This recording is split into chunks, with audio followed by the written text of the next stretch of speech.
Hello everyone. तो इस video में अपन बात करेंगे क्लोजर प्रॉपर्टीज़ के टेबल पे। ठीक है।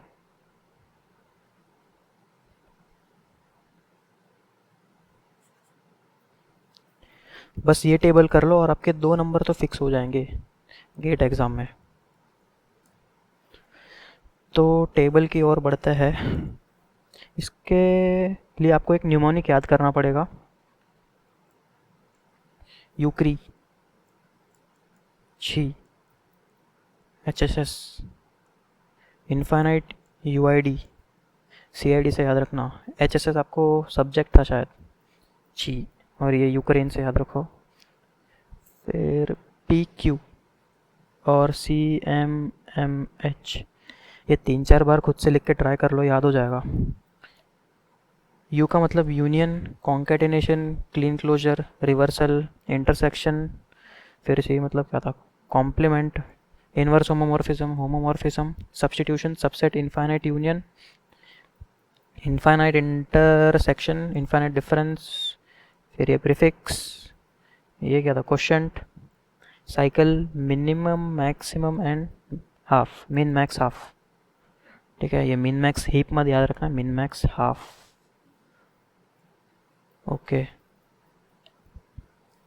तो आपको ये तो पता होगा कि रेगुलर, फिर उसके बाद आता है डी सी एफ एल, फिर सी एफ एल, फिर सी एस एल, फिर रिकर्सिव लैंग्वेज, और फिर रिकर्सिवली एनुमरेबल लैंग्वेज। ठीक है। तो ठीक है, फिर टेबल बनाते हैं यहाँ पे। रेगुलर,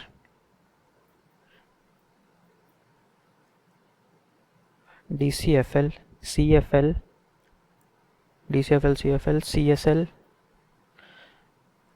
फिर क्या था? रिकर्सिव और रिकर्सिवली एन्यूमरेबल लैंग्वेज।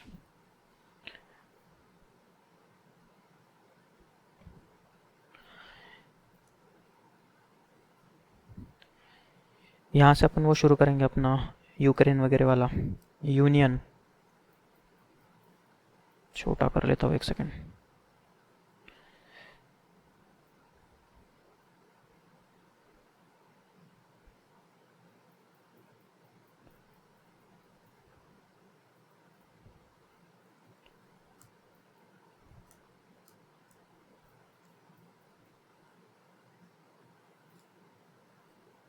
ठीक है, यूनियन,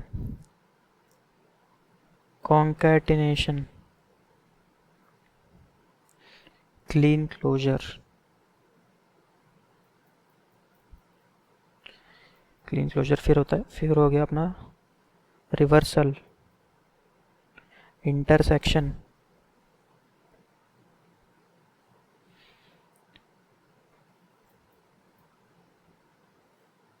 फिर सी मतलब कॉम्प्लीमेंट, एच और आई साथ में, इनवर्स होमोमॉर्फिज्म, इनवर्स होमोमॉर्फिज्म, फिर एच मतलब होमोमॉर्फिज्म। पहले आता है सब्स्टिट्यूशन, फिर आता है सबसेट।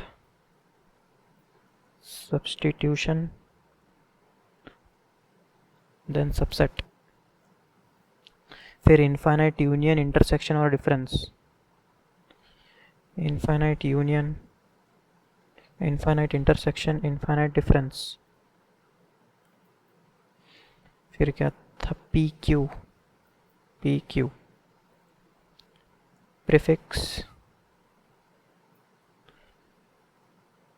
क्वोशंट, साइकिल, मिन मैक्स हाफ। अब इसको याद कैसे रखना है?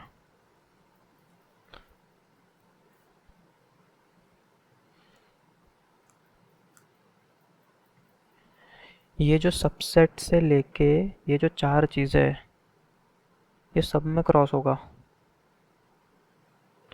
पहले बता देता हूँ इसका मतलब क्या और इसका मतलब क्या। इसका मतलब है कि वो लैंग्वेज क्लोज्ड है, इसका मतलब नॉट क्लोज्ड। अब क्लोज्ड मतलब क्या? समझो आपके पास कोई लैंग्वेज एल है, अगर वो रेगुलर है और उसके ऊपर आप कोई ऑपरेशन परफॉर्म कर रहे हो, समझो कॉम्प्लीमेंट ऑपरेशन, तो ये कॉम्प्लीमेंट ऑपरेशन इस लैंग्वेज पे परफॉर्म करने के बाद भी वो रेगुलर है, अगर वो रेगुलर है तो वो क्लोज्ड है। अगर वो रेगुलर नहीं है, वो कुछ और बन गया है, तो वो नॉट क्लोज्ड है। ठीक है। तो ये जो सबसेट यूनियन ये सब है, ये सब में क्रॉस होगा। तीन चार, एक दो तीन चार, तीन चार, मतलब सब में नॉट क्लोज्ड। ठीक है। और फिर रेगुलर तो सभी है, रेगुलर।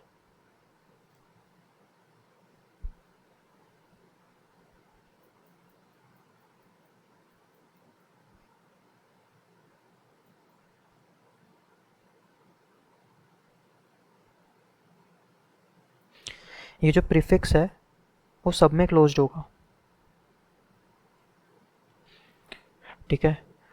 फिर उसके बाद मिन, मैक्स और हाफ सिर्फ रेगुलर के लिए ही क्लोज्ड होते हैं, बाकी सब में नॉट क्लोज्ड।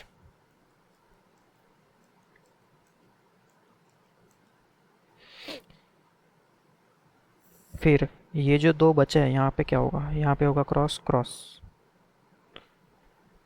और ये यहाँ पे होगा क्लोज्ड क्लोज्ड क्लोज्ड क्लोज्ड। ऐसे पैटर्न याद रखो तो याद रहेगा आपको। ठीक है। फिर DCFL में याद रखना अपना जो, कहाँ गया, कॉम्प्लीमेंट और इनवर्स होमोमॉर्फिज्म, ये टिक होता है।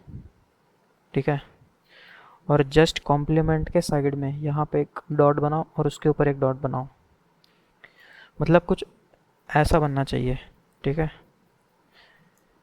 तो ये टिक, ये क्रॉस, ये दोनों, मतलब CFL में इंटरसेक्शन क्रॉस है, कॉम्प्लीमेंट भी क्रॉस है। फिर जो बचा हुआ है उसमें अपोजिट वाला कर दो, ये जो टिक है तो यहाँ पे cross cross cross cross cross, यहाँ पे क्रॉस है तो यहाँ पे टिक कर दो।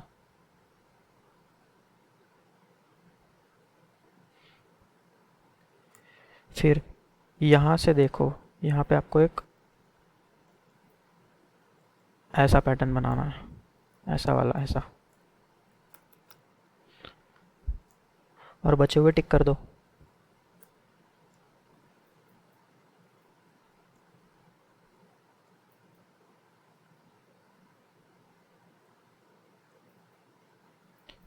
रिकर्सिवली एन्यूमरेबल में सिर्फ कॉम्प्लीमेंट वाला जो होगा वो नॉट क्लोज्ड होगा, बाकी सब क्लोज्ड होंगे।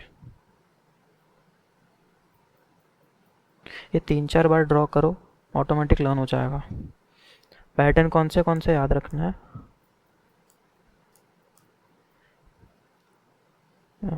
यहाँ पे अपना कैसा एक पैटर्न बन रहा था, फिर ये एक, फिर ये सारे क्रॉस होंगे, यहाँ पे ये जो दो होंगे वो क्रॉस होंगे, और यहाँ पे अपना कैसा फिगर बनना चाहिए, स्क्वायर।